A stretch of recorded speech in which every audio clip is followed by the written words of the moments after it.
Hello, everybody. So here we are with Dr. Megan Tranter. Fortunately, we are being able to talk to many amazing women this month. It was I was struggling, doctor, to find women to talk to us, and it was a concern because it was like a lot of men, unbelievable men that has done something incredible. But of course, I want to give space for the women, and fortunately, we were able to find you. I'll ask you to introduce yourself real fast, but before that, I cannot forget talking about the program that you guys are putting together, the Future Fit Safety Leader program, that I was fortunately I don't know the word, but we had more than 100 applications for this cohort for the first one, and I applied, and fortunately and luckily I got approved, and I'm really excited to start. So please, Mika, introduce yourself, talk a little bit about your uh, vast and huge background, and then we can talk a little bit about this program. Sounds great. Thank you, Hugo. And thanks for your patience with me as well. I know we've been trying to catch up, and so it's lovely that we can do this. So, hello, everyone. I'm Dr. Megan Tranter, also known just as Megan.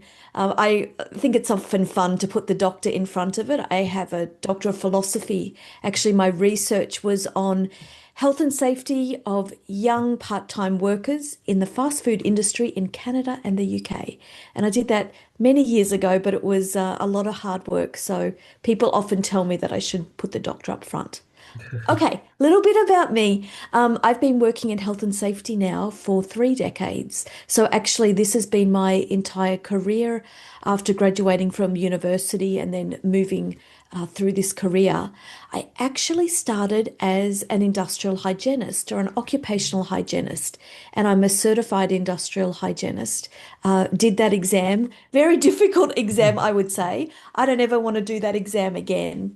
And then over my career, I've worked in a number of different industries and different roles. So I sort of think of my career maybe as three parts. The first part, a lot of it was at the beginning and it was learning. So I was, as I said, working as an industrial hygienist.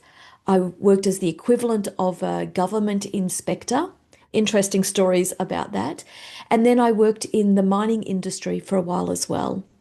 After that, I became an academic for 4 years. So I taught undergraduate and master's degrees in health and safety in Australia and Hong Kong.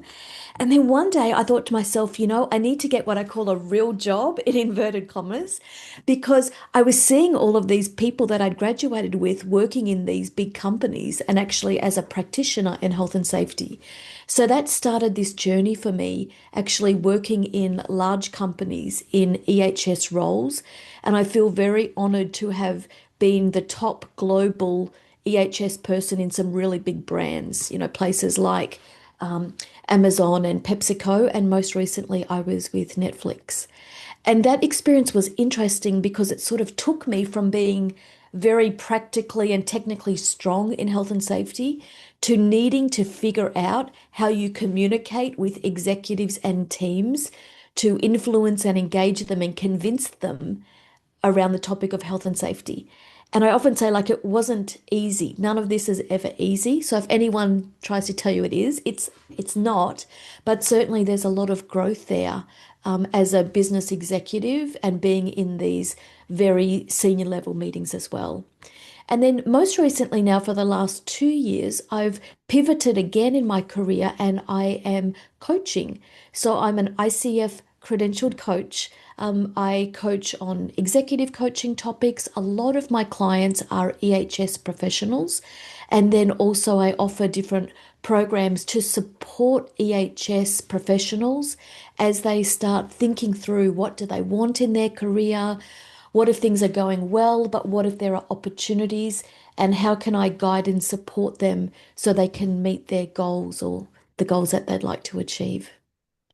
Great, a really big and impressive trajectory with big names, big brands.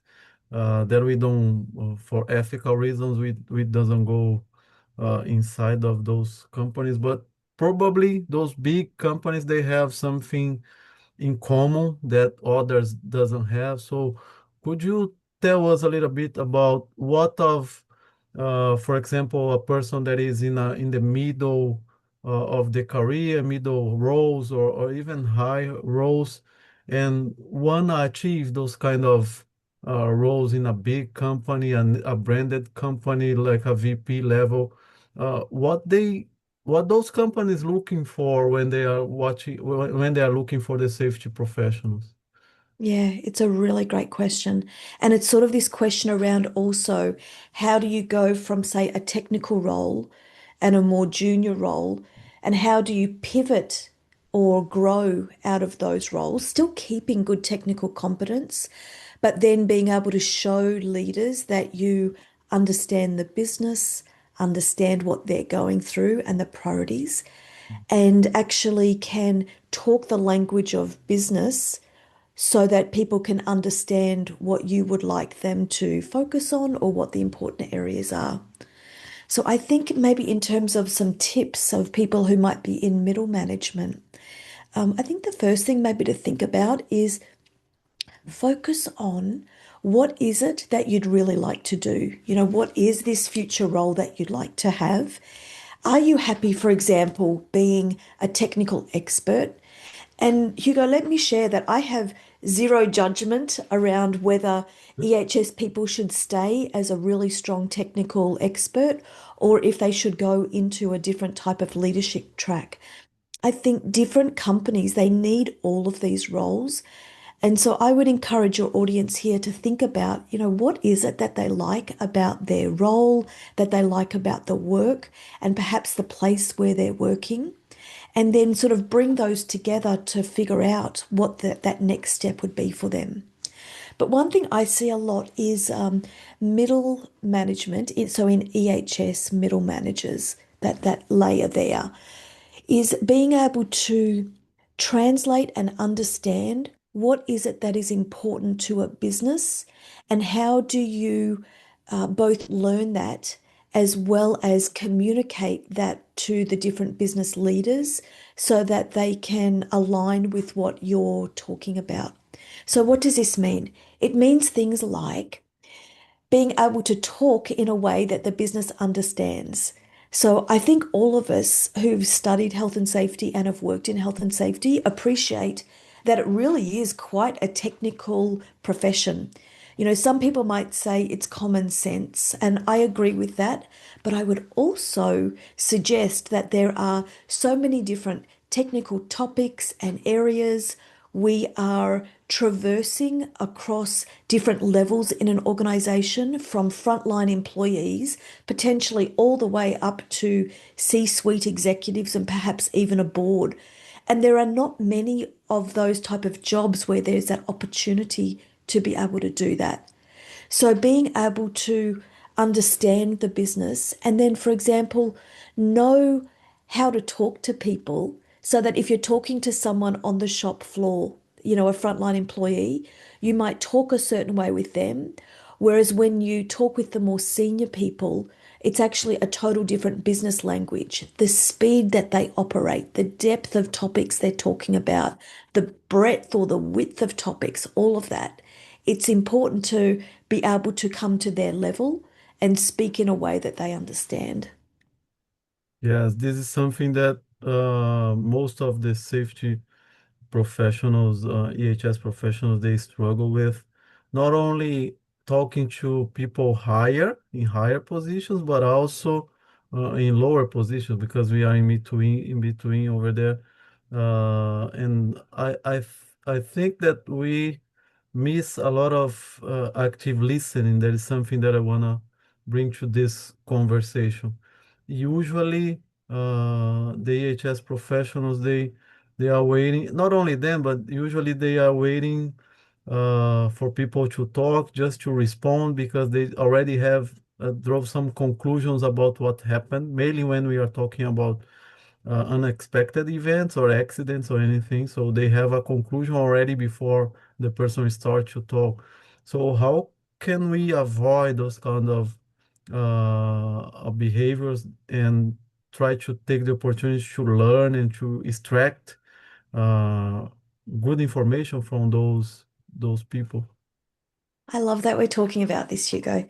You know, when I started doing my coach training, one of the biggest things that I was learning was how coaching sort of sits up on the spectrum like this. If you think about different ways of communicating and engaging with people, coaching, for example, is about active listening, asking powerful questions, and partnering with a person with the belief that they can both identify what they'd like to talk about or the focus area, that they can strategize different options, and that they actually can identify the actions and be accountable for those. So you've got coaching all the way here.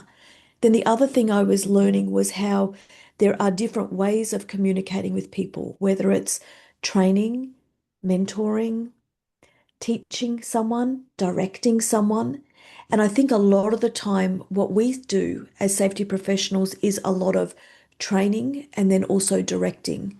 You know, we understand these are the company standards, or these are the legislative standards, or this is what is a good practice to mitigate or reduce risk. And so we tell people this is what you need to do, or these are the expectations. Whereas instead, and to your point about powerful listening, if only we were to ask more questions and ask open questions. I particularly like questions that start with the word what or how. You know, what do you see here? Or what do you think? Or what would you do in that situation? You know, those sort of questions rather than closed questions. Then what it does is by giving the space to the employee, first of all, it helps them understand and believe that they're being listened to. And this is very important for psychological safety, as I think everyone will know here, but also a way of building trust with people when we're actually showing through both our body language and the questions that we're asking that we're listening to the person. And also, we take that next step of not giving someone the solution. So, by asking them, what would you do? Or what's going on here? Or perhaps even, what's stopping us from doing this? Imagine those type of questions with a frontline employee, and then giving them that space to actually say, well, actually, we've got production constraints, or my safety glasses fog up and they're not comfortable, or we're being asked to do this, this, and this, and we don't have the resources for it. Then when they actually identify what might be getting in their way, and then we ask them questions around what could we do or what could you do, then they can brainstorm or think about those. And then we can actually even say to them after that, what might be the good next steps here? What actions can you take? And that becomes very empowering for people when you're asking them what actions can and will you take? Again, so long as they're supported within by the organization. So with all of these, the reason I share these types of examples is I think about myself earlier in my career in health and safety. I was much more directive. This is what we need to do. These are the requirements. And part of it, I guess, might have been, showing that I knew my stuff. But actually, when you think about how to engage people so that they can own the issues or own the situation, health and safety people, I think it might serve us well to realize that and we know this, we're not there all the time. We don't have all of the answers. And yet there are people in the workplace that do, and we should encourage them to think through the different options so that they can actually come up with a solution themselves. Wow, what a powerful answer. So I totally agree with this. And it's not easy to put in practice, but at least if you have clear what you need to do, it starts to become a solid path. Doctor, you mentioned the trust creation, and that's something that I put in my book, and it's something that I study all the time. Everybody knows that it takes a life to build trust and a second to destroy. And most of the studies they mention ability, competence, and mainly benevolence as the pillars to create trust, to build trust. What of those pillars do you think we miss more, or it's more there is a bigger lack when we are talking about our public that in this conversation are the HS professionals? Mm, it's a really good question.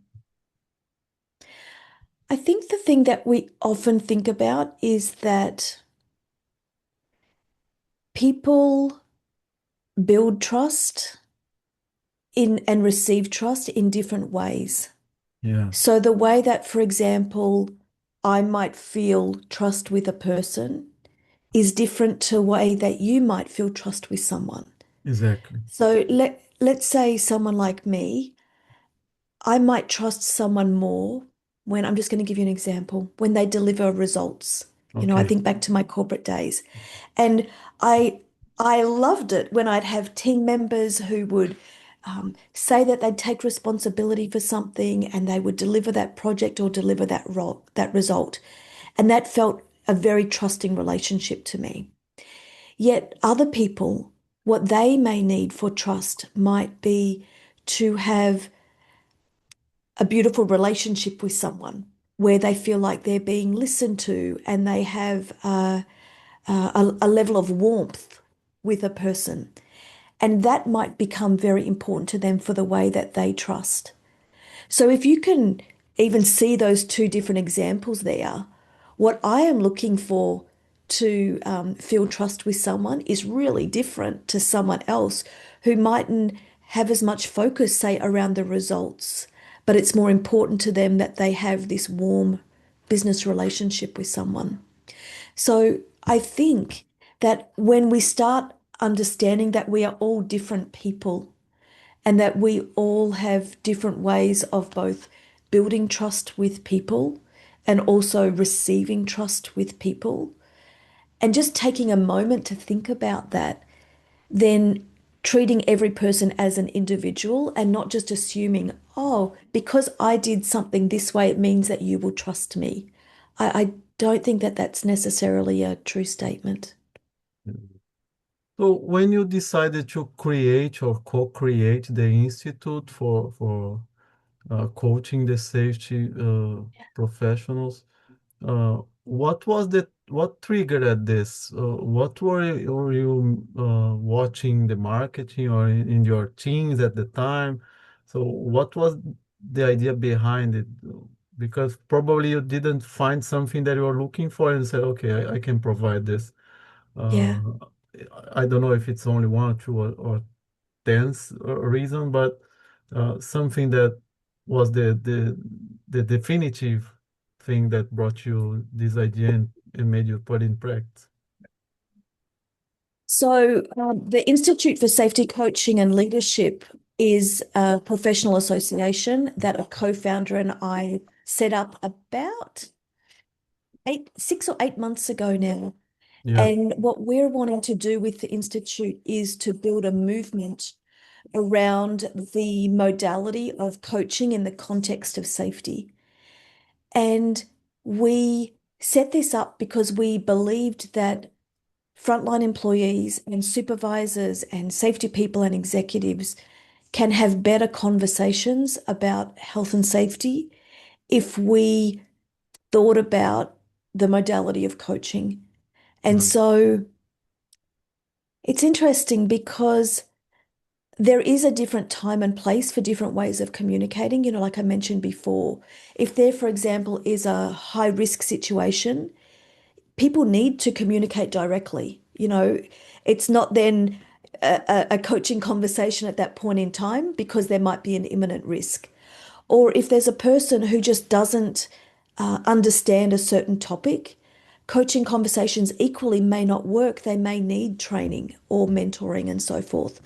But in those situations where we believe that there is goodness to come out of having that partnership and believing that coaching builds trust with employees and leaders, there is some good data out there that shows that actually leadership, not leadership, trust and leadership has a high level of impact on safety performance when you think about the variability of that. So there is some growing data out there that shows that having coaching conversations with people actually can improve health and safety performance as well as build trust, culture, and so forth. So that's why we set it up. It was a gap that we saw wasn't there. I tell you, Hugo, though, it's been really interesting over the last few months having conversations with people about it because a lot of people are saying, yes, this makes sense, or yes, I've seen this and I wish we could talk about this more.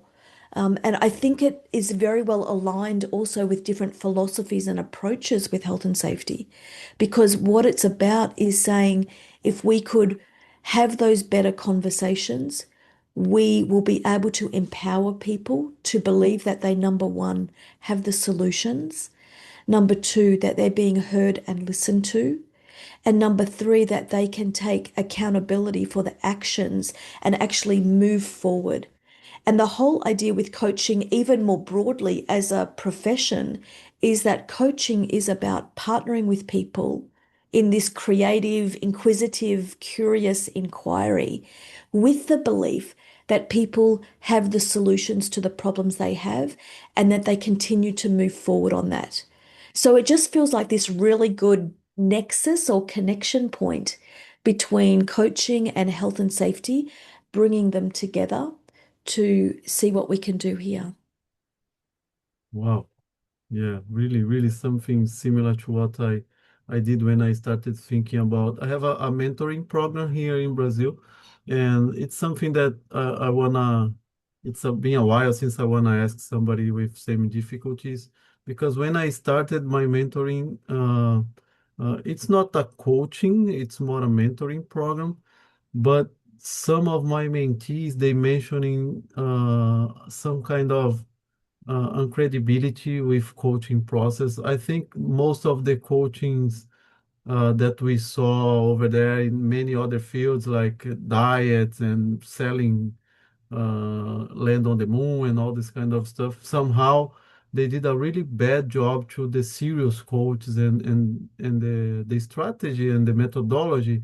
So have you seen or listened something in this direction? Was this a difficulty for you any time that people was kind of dumping the coaching's programs? It's a really good question. And it was something that I had to think about myself as I was going through my training, because I think a lot of people that call themselves coaches are actually trainers and yeah, they're trainers or mentors. Yeah. When you're coaching, you literally don't bring in any of your story and any of your expertise. If any of your guests or yourself, Hugo, have ever had an experience with a very experienced coach, more broadly, not just safety coach, but coach, what you'll find is they don't talk about themselves.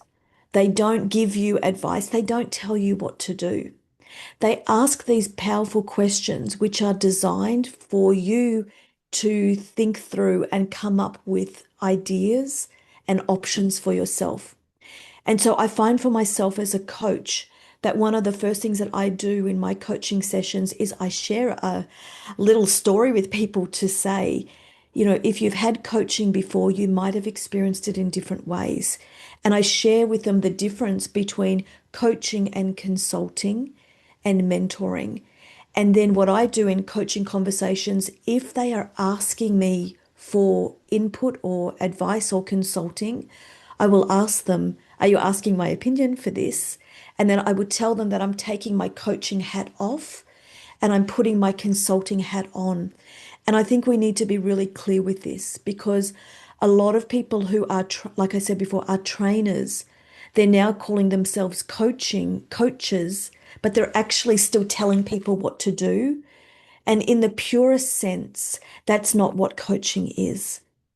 So I would encourage anyone who's thinking about coaching to, receive a coach or to be a coach to really understand the difference and to acknowledge when you take the hat on or off, and that there are these different roles that you might have in a conversation like this.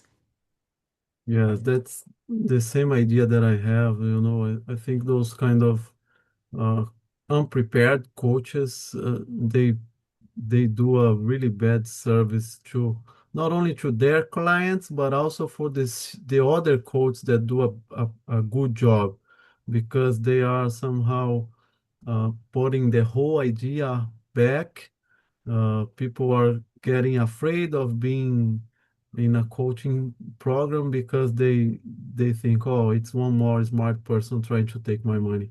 So happy to see that you know what you're talking about. You are really prepared, and for sure it's gonna somehow more and more coaches in this level will reestablish the people's trust and belief that this is a really useful tool for developing people in many areas, not only safety.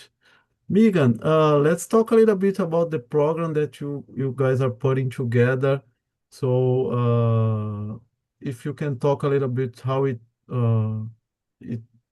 started in your minds, who is with you in this journey, what the program intends to bring to the person. Of course, I will see with my eyes, fortunately, but let's give people some spoiler about it. Yeah, yeah. So what we're talking about here is called the Future Fit Safety Leaders Program. And you're going to be in our first cohort. Thank you for being courageous and for joining us. I'm sure we'll learn a lot together with this, which actually the first cohort starts on May 19th. So the Future Fit Safety Leaders program was the brainchild, I will say it's the brainchild of Malcolm Staves from L'Oreal. And Malcolm connected me and Karen Hewitt from Lead Alike. And actually, Karen and I have already met. We had a coffee, or I drink hot chocolate in London last year. She's based in the UK. Malcolm is based in Paris. And then I met Malcolm at the Safety on the Edge conference in Berkeley, California last year. And actually, the Safety on the Edge conference for this year is over in Baltimore in Maryland in a couple of weeks. So Malcolm connected the three of us. And what we started talking about was really this acknowledgement that many EHS or health and safety professionals are very technically strong, but they have opportunities to still expand their leadership style and approach so that they can be ready for these future roles. And Malcolm and I, we've sort of reached this highlight of our careers, having the global head of EHS role at these big companies, and we wanted to give back and also share some resources, some thoughts that might help other people. So, the Future Fit Safety Leaders program, we think it's the only one of its kind out there, and I'll tell you why. It has four main elements which we think make it really special coming together. So, it's specially designed for safety leaders, number one.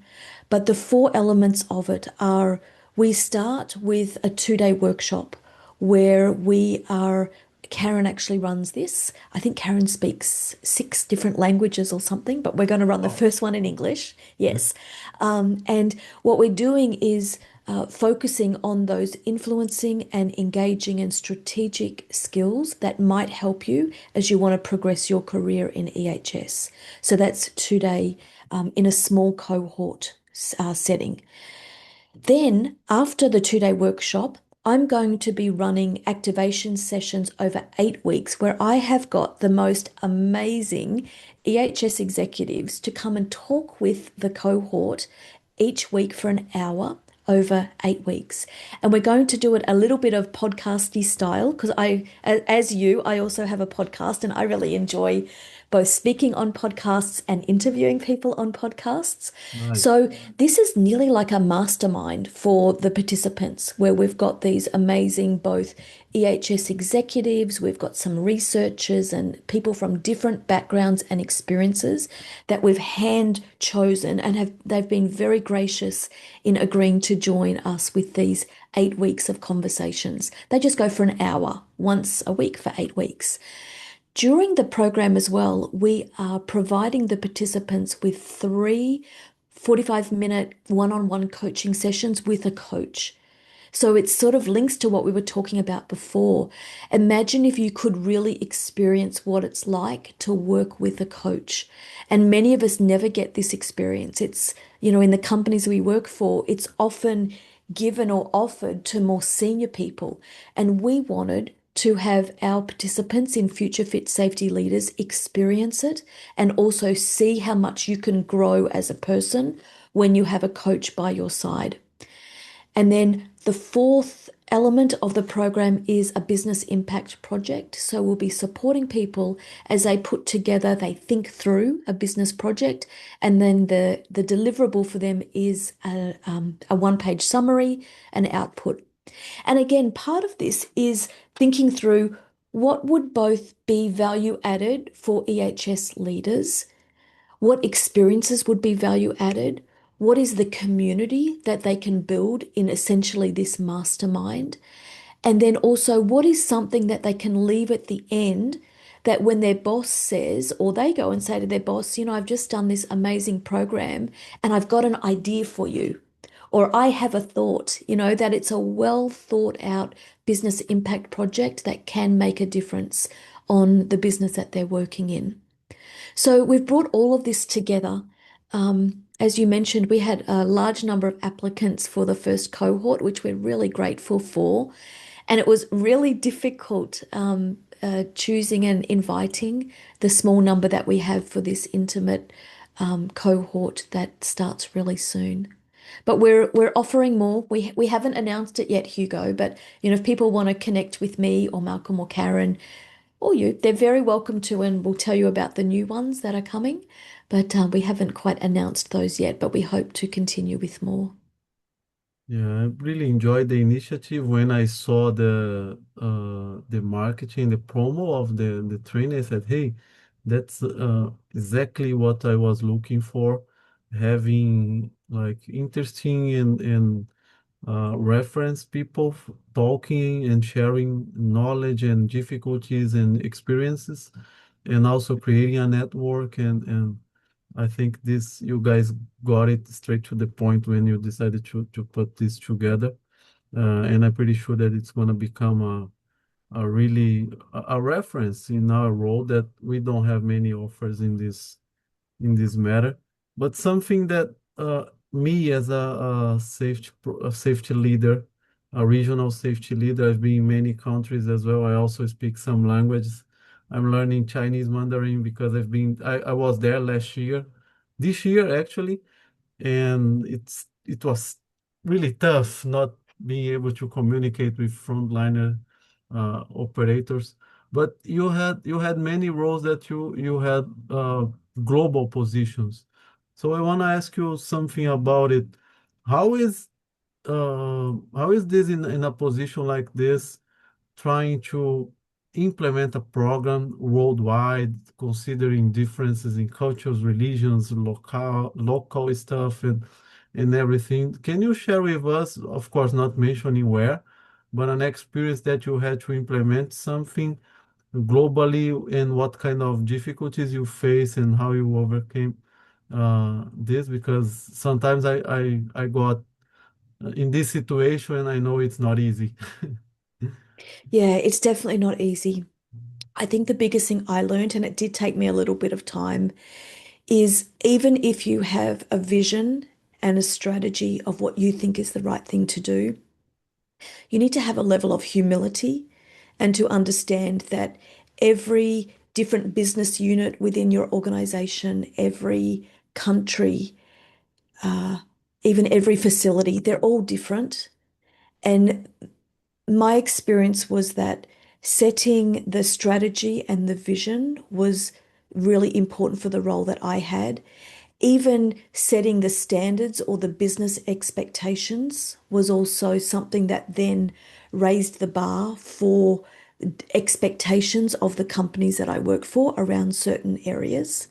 And then that linked back to also the reputation of those businesses and the way that things could be standardized across different geographies. But the biggest thing I learnt was that the way that things get implemented often needs to be led, yes, by those business units and cultures themselves. And, I'm fortunate that I've lived in multiple countries. And, people hear from my accent, I have an Australian accent. I've also now lived in the US for 22 years, more than 22 years, even though I don't have an American accent. And then with these global roles that I've had for decades, what it helped me understand was that even though I might have thought I knew the answers, I didn't. I didn't. Yeah. But what I could do was to provide that vision and that strategy. And then also when you wrap around the governance area of it, that also becomes helpful. So it's sort of like at the global level, you develop vision and strategy and perhaps standards. And then the implementation is done at the local level in the way that they best decide. And there's still often some negotiation or agreement on the speed of that implementation. And then to wrap around is the governance or checking how things are actually going. And so, like, I remember one of the most impactful stories I ever remember was I was traveling to a country. I won't say which one. And I've always enjoyed traveling and meeting people and, feeling like I was making a difference with that. But I remember someone said to me, Megan, we really love it when you come and visit us. But when you hop on that plane and we kiss your cheeks and say goodbye, like you've gone and now we are here. We are the ones implementing it. So you have to remember that and listen to us when we share with you some of the challenges that we have. Because especially when you're in a global role, you don't understand everything that's going on in these business units or countries. And you can't possibly be expected to. But again, if you're a good listener and you understand and you discuss the different options or the different time frames that they can implement, I found that to be much more effective in these global roles. But yeah, remembering it's not all about you is probably the biggest learning that I had. Yeah, you mentioned the business unit accountability and also giving them the empowerment to do. And I think from my experience and from my studies that the biggest mistakes that global leaders or regional leaders, that is my case, uh, used to do is trying to give a command saying do this, here's the procedure, implement, not giving space for the business unit to develop it. So after some bad experiences, I started doing something that I will tell you guys what, but I'm not telling you how.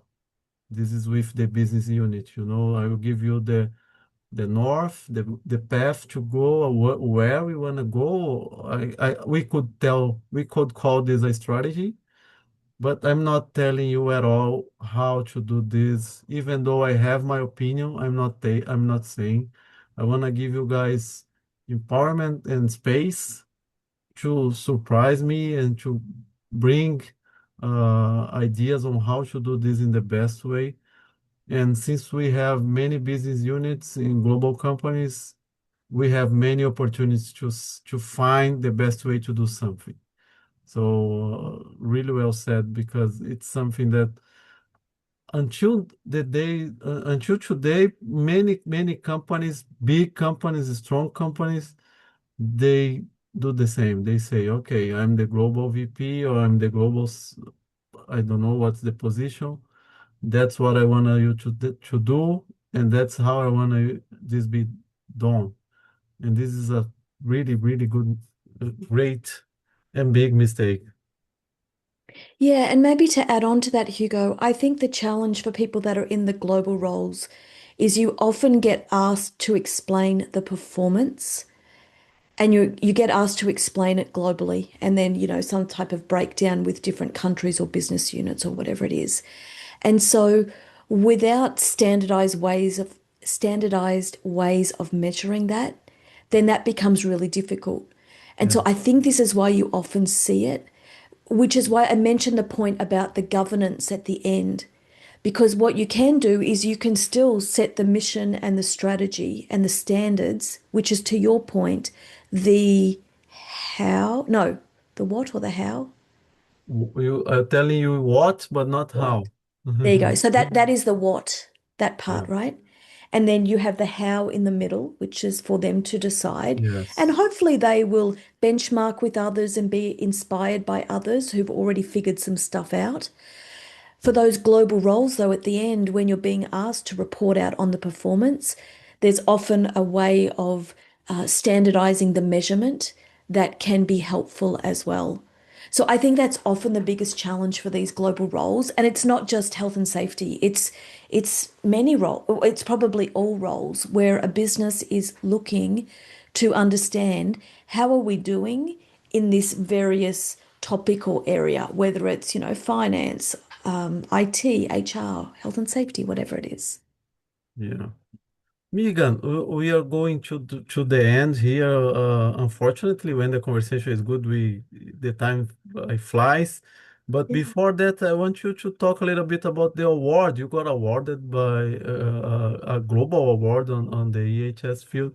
So could you tell us a little bit about it and what was the break that you did? It was a specific project. It was for the career. How so? Tell us a little bit about it. That was huge for sure. Is this the National Safety Council's Marion Yes. Martin Award? Yeah, yeah. That was a huge honor. And actually, I'll tell you a story with that one. I didn't even realize that people had nominated me for it. So Wow. with that particular award, you don't nominate yourself. A number of people nominate you and then they write lovely letters and so forth. And so the National Safety Council's Marion Martin Award is an award that goes to the top women of influence each year. And when I was awarded this, I feel like it was 2019. It was just before COVID, actually. I was working in a very large company, and this is more an acknowledgement of the person and their career and the way that they contribute to health and safety. And so, just like at the beginning of our conversation, Hugo, where I talked a little bit about my career arc, I always like people understanding that with health and safety, there's so many different ways that you can make an impact, build a career, and then leave a legacy. And I think what the award did was it was acknowledging those different ways that someone can do that across different elements of one's career. So yeah, that was a special one. I tell you another one that I got. And actually, when you asked this question, I didn't know you were going to ask this question. I was talking with someone this And neither morning. Disney, neither any other, because we don't have a summary. We just No, talk, we just right? We started don't have. talking. So, guys, you don't know, but we don't have any plan, any questions Yeah. combined. It was totally free, a free conversation. Yeah, they're my favorite ones to have, my favorite ones. But I was talking to someone this morning actually, and I was sharing with them that early in my career, I was awarded the Australian Young Occupational Hygienist of the Year award. But I Wow. don't talk about that one because it's many decades ago. But that one actually, I the award sponsored me to go to the UK and visit some conferences and different organizations and stuff. And I'll never forget that because I think I was maybe 3 years into my career when I got that one. Wow.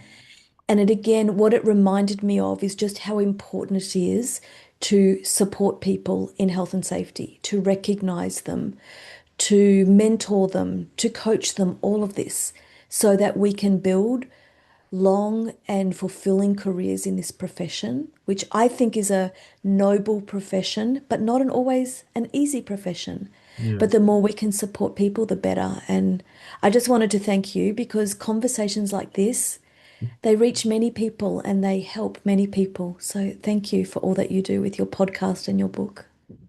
Thank you so much. It's gonna be a really a big audience in South America, globally actually, but mainly South America and Brazil. We have many followers in those. So I put together Portuguese, Spanish subtitles, and this is something that uh, is the only way for people having access to great professionals like you and others that have been in this channel, because the language barrier is big for, of course, we have some AI technologies helping us, but having people like you and many others is a great opportunity to them, and they really see this, and they watch and they share and they do a lot of noise. So final question before we go, I want you to this is what I call marketing time. I know you have the the new program putting together. The new program probably is the biggest thing that you are involved with now, but if there is something else that you want to talk about, where people can find you, what kind of other programs and you are involved, so feel free to talk about everything that you can offer. And if you guys check her LinkedIn profile, you're gonna see that it's a lot of stuff. Yeah, I was going to say, I love connecting with people on LinkedIn. So if any of your listeners want to find me on LinkedIn, I am simply Dr. Megan Tranter. You'll see the picture that I've got there with a microphone in front of my face, because as we mentioned before, I also co-host a podcast with Andresa Arahu, and we meet with the most amazing people. And I don't know about you, Hugo, but I love having conversations on podcasts. Like, I feel like it's a personal masterclass for myself Yeah. as the podcast host, listening to these amazing For free, guests. yeah? For free, exactly. Yeah, yeah, it's amazing. So, what am I up to these days? So, yes, you mentioned and we talked about the Future Fit Safety Leaders Program, which is the collaboration with me, Malcolm Staves, and Karen Hewitt. Oh, by the way, Sec- sorry for yeah. interrupting you, but I've been trying to talk to Malcolm for this podcast as well. A lot of people are asking about, hey, Yeah. bring him. I say, I'm trying, but it's not easy. Oh, let So me maybe message him. if you can do this bridge, I'll be grateful, because the audience is begging for his name. Malcolm has a warmth as an EHS leader that I think is unparalleled. The way that he connects with people, connects to people and with people and brings people together. And then he always talks about the hummingbird. So I won't talk about the hummingbird because he does, but you've got it. Yeah, your audience, I can tell they will love talking with him. So maybe just to close out, the second thing that I've been working on is the Institute for Safety Coaching and Leadership. So this is a professional organization where we have members who join us either at who are interested, who might become an advocate member, all the way up to professional safety coach, and we're looking at their experiences in coaching, their experiences in health and safety, and so forth. And so I will soon be announcing a program with them as well, which is specifically around coaching led safety leadership. I haven't announced it yet. So if people are interested and that sounds good to them, just, send me a message on LinkedIn and I'll get back to you on it. And looking to talk about that as well. And then the other thing we didn't talk about, but that I did do last year was launch a book. This one, I like the color. It's called Oh, clarity in Clarity in, chaos. yeah, it's brighter. I can see yours in the background. Mine's got nice colors. Um, Clarity in chaos, lead with purpose in disruptive times. Um, when I was asked to write another book, so I've written books before. My last book was published 22 years ago and Wow. still sells. The last book was on occupational hygiene and risk management and has been a very good book for me. But I didn't want to write another technical book about health and No. safety last year. And so I wanted to write a book which was about how you can bring joy into your career and your life by having roles and experiences that bring purpose to you. And especially in this climate that we're in at the moment, where the world does feel a little Yeah, yeah. chaotic, per the title of the book, how can you get clarity yourself in your career in in the middle of all of that chaos and to build a beautiful career that you're very proud of and that you get a lot of happiness out of. So that's the book. And yeah, just it was fun writing it and it's been fun talking about it as well. Oh, really nice. Yeah, we forgot talking about the book, but I'll put the link for buying it on the description of this podcast. So the links for the program and the institute, so everything. Also Megan's LinkedIn profile. Uh, and also, I'm also a book lover. I have written four and translated some from Mr. Todd Conklin on learning things, learning activities, and I'm a learning fan. I love learning, and I think books are. It's unbelievable that you said that your book 21 years ago and it still sells. It shows that you are a young prodigy because you got awarded so soon and you wrote a book so soon. So it's the career just sky high, Yeah, really it's soon. So thank you for sharing all this knowledge with us. And also a podcast fan and a podcast hoster, that it's something that, as we discussed it before, it's for free, so people can take opportunity, as we mentioned before.